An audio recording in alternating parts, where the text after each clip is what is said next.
Hello and welcome to my channel. So today I'm going to be doing a reading for the post full moon that we had on Monday, the lunar eclipse in South Node lunar eclipse in Libra, and also the collective energy of what I saw today. So full disclosure, the reading that I actually have in front of me already is a personal reading that I got for myself this morning, but I really felt like it was very much actually not just for me. So I thought I would share it because it feels very relevant to the collective. So before I begin sharing what we've got here, I'll talk a little bit about the South Node lunar eclipse in Libra and what that kind of was all about and what that meant and what was happening for people. So one of the things that South Node eclipse is all really about is about shedding and releasing something, letting something go that is no longer serving us. So you might have found this week that something in your world came up to be, had a light shone on it to then be sort of, to get rid of it, essentially. Now, some people will have felt this energy more, some people might have felt it not very much at all. I actually didn't feel it an awful lot. We had a eclipse 6 months ago in October. I felt that one, and and sometimes I feel like when you've had like the lessons learned more from the past, that you don't get it quite so much in other eclipses. Plus, with this astrology of this lunar eclipse, there was a little bit more support. So one of the big major supports that we've had, astrologically speaking, is that Venus has been in its exaltation. So Venus has been in Pisces, which is where it is happiest being. It's not its ruler, it's where it's actually like at its best. And then we've also got Libra's ruler is actually Venus. So there's a lot of Venus energy. And that's why I feel like this reading is actually really tied to this lunar eclipse, which it wasn't why I set out to do it in the first place, but the more I think about it, the more I think, yeah, this really connects. So in terms of what we've got here, we've got 3 cards that I've pulled. So the first one is the Empress. So I'll show you that. Okay. Second card we've got, 9 of Cups, happiness. Hopefully you can see that. And the last card is the Queen of Wands. Okay. So first of all, let me just say, I absolutely love this reading so much. Like, there may be 3 of my favourite cards in the whole deck. Now, it's important to say, I think, with tarot that there are no bad cards. There are some cards that are maybe more challenging and then some cards that are easier. So I don't ever want to say these are good cards, it's more just that they're easier going, okay? So the thing about, right, so let's start with the Empress. Let's have a look here. So first of all, you can see on the card that there is a mixture of blue, pink and green colours. And I have gone very much for that today. As you can see, I'm wearing pink. I've got green eyeshadow, I've got pink eyeshadow, I don't know how much you can see it, but it's all there. The only thing I've not got is blue, but yeah, I've gone very much for this Venus energy because interestingly, like what's been coming up in my world, yesterday I was listening to a podcast and it was talking all about pleasure and talking about how women need to get more in touch with their pleasure in order to sort of activate the things that they actually want. And this card to me really speaks of that. Like whenever the Empress shows up, I am always super happy about it.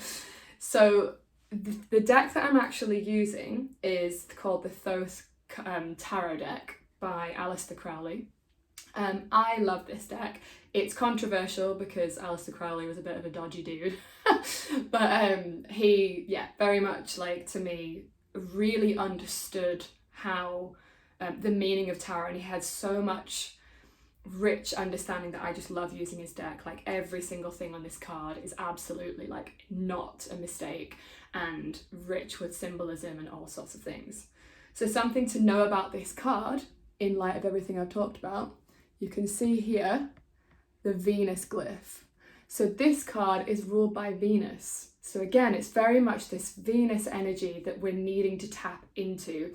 And to me, Venus and the Empress is very much about, she understands pleasure, she understands beauty, the importance of beauty. She understands that in order to get the things that we want, we need to attract them to us, as opposed to pushing and forcing and manifesting that way. So again, what you might see with the Empress card here, it's a bit hard to see, but she's actually pregnant. There's also these glyphs of the moon here. There's a dove at the bottom. Is it a dove? A bird at the bottom who's also cradling their babies. So there's lots of feminine pregnancy energy.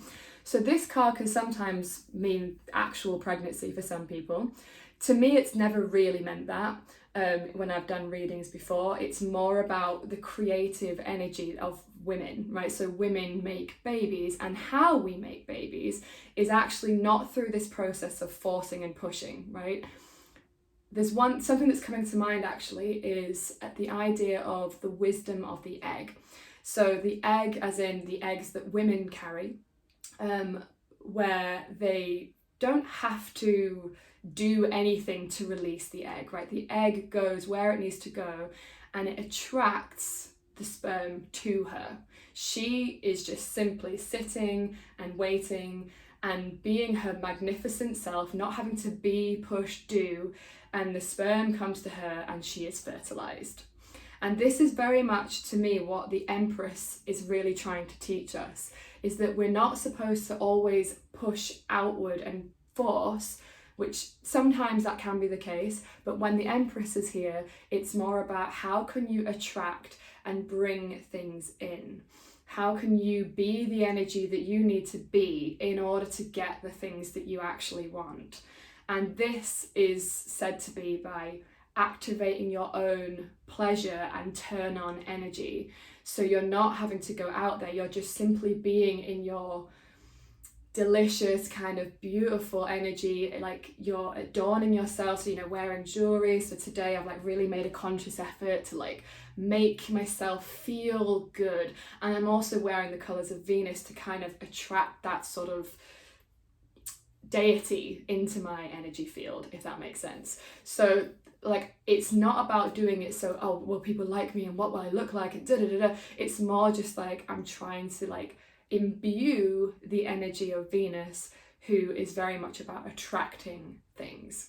So that's the first card, and I've got probably so much more to say about that card, because like I say, it's probably, if not my favourite card in the whole deck. Okay, so we've also got the Nine of Cups. Again, just show you, it's such a lovely card, all of this gold streaming from the cards, so lovely. I just love this card. And also, again, with this particular deck, what Aleister Crowley did with Lady Harris, who was the illustrator of these cards, they also, they brought in, let's say, astrology as well into it, which is why I love it, because I love astrology too, and I think tarot and astrology work so well together. So this card, again, it might be quite hard to see, and for some reason they've made it very, very small. You've got, it's Jupiter in Pisces, so the Jupiter glyph is here, this teeny tiny little symbol glyph there, and then I believe Pisces glyph is at the bottom there. You can just about see it. So again, Jupiter, the planet of abundance, the planet of plenty, of there is enough for everybody, jovial, happy sort of god, if you like to think of it like that. I certainly do. And Pisces is, Jupiter is the ruler of Pisces, so it really likes to be there. Jupiter is really happy in Pisces. And again, the card is the happiness card, as you can see. So it's a really positive card because it's very comfortable there. It likes to be there. So we've got Venus in Pisces in the actual astrological field at this very moment, and we've got and we've got this Jupiter in Pisces card as well. So again, just really good, easy energy. So, and there's a lot going on in Pisces right now as well, astrologically speaking. So that feels significant in that sense too. And then finally, we've got the Queen of Wands. And again, I just love this card. I love it so much. So it probably is because it really reminds me of Babylon, which is if you don't know much about Babylon, I won't go into it too much, but essentially she is like the queen of lust. Like the lust card in this deck is Babylon on a 7-headed beast, riding the beast, and it's a very sexual energy kind of card. And for me, it kind of gives me that sort of energy too. There's the queen at the top. She's holding the head of this cheetah. I'm actually not entirely sure what cat it is, but it's some kind of cat. And she's very much like in charge, and it's fire energy. Wands is always fire. It represents the element fire, and queen again is feminine. So there's these together feel very feminine. But you've got this kind of like, Venus can be quite passive. That can be the sort of shadow side where it's a bit lazy, indolent sort of energy. But then you've also got Queen of Wands, which is a little bit more like fire energy, and fire is the energy of a bit more force. So you've got this kind of duality here, but I just think together like they create so much amazing things because it's very creative. Fire energy is very creative energy, but so is the Empress, because she creates life. She is the birther of all that is. So I love this combination. And then it feels like really lovely that we've got happiness in the middle. Like, to me it kind of feels a little bit like this plus this equals this.